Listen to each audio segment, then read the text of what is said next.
élu de la même façon que je la faisais comme quand j'enseignais un cours à l'université, soit la pédagogie.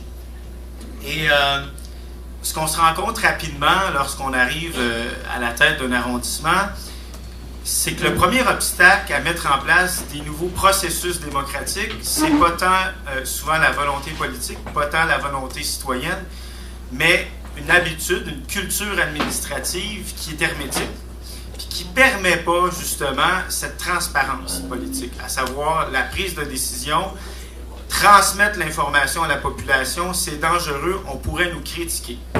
Et ça, c'est une culture qui va au-delà de simplement la politique, c'est une culture généralisée dans les administrations publiques.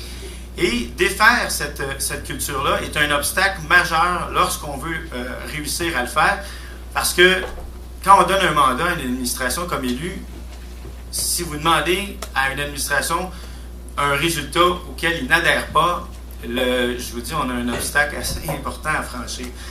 Ce qui s'appelle donc finalement le tango. On doit apprendre à danser le tango, on doit danser avec l'administration et devenir des étapistes. Je n'ai jamais été un étapiste. Étant souverainiste, je n'ai jamais été un étapiste. Et j'ai décidé de devenir un étapiste et réussir dans une période d'année assez déterminée. Je me suis dit que c'était peut-être le seul mandat politique que j'avais à vie, que j'avais peut-être 4 ans pour agir et faire des choses concrètes. Donc j'avais la chance unique que tout citoyen espère dans la vie, c'est d'agir, de faire des gestes concrets. Et c'est dans cette perspective-là que je l'ai faite, mais de façon intelligente, à savoir, ça ne sert à rien de me braquer contre l'administration, elle va jammer l'administration, la machine, qu'on appelle, entre guillemets, elle va arrêter, puis elle ne travaillera pas avec moi.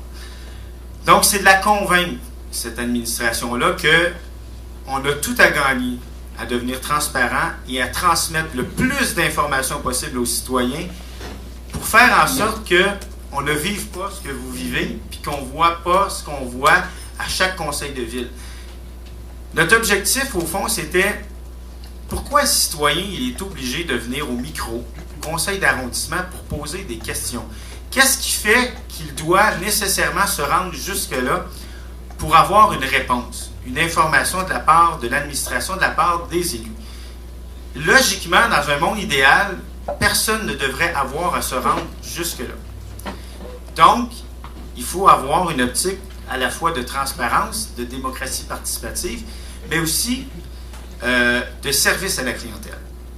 J'ai aussi un background, j'ai fait un MPA, je sais, j'ai aussi des péchés. J'ai été